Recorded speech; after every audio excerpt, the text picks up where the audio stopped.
Vague shapes of men appeared, then disappeared, as if no more than a trick of the eye. She watched her master rip the paper of an ammunition cartridge with his teeth and pour powder into the muzzle of his rifle before firing again.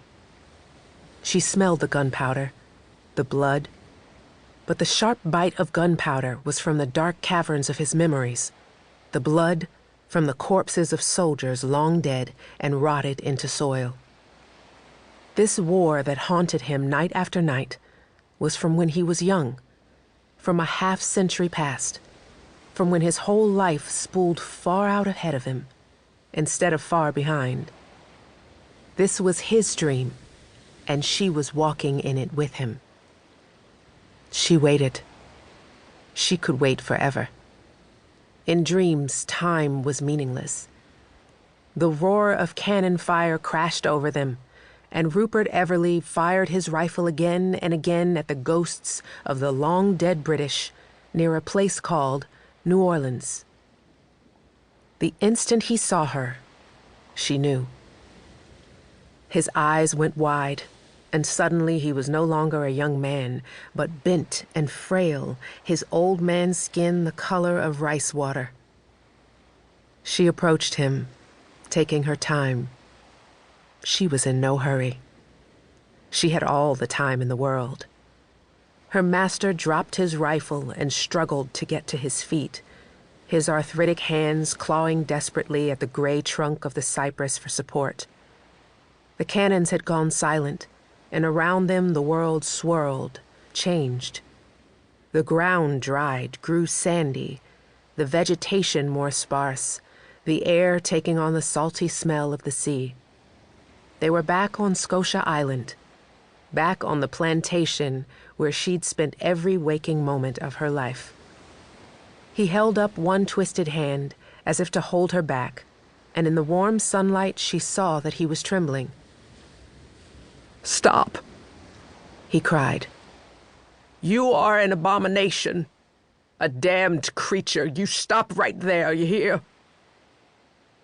Gemma's lips pulled back from her teeth, and she made a sound, half laugh, half snarl.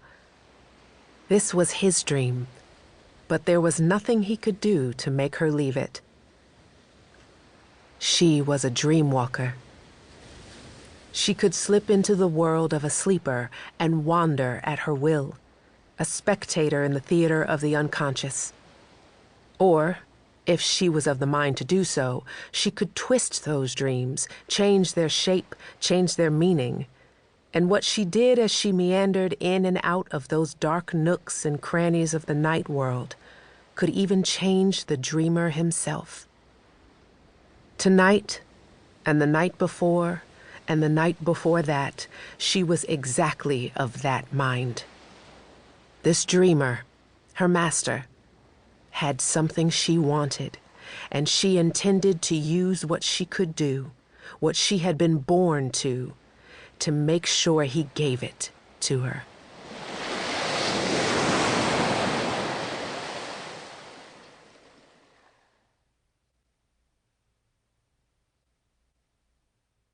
One.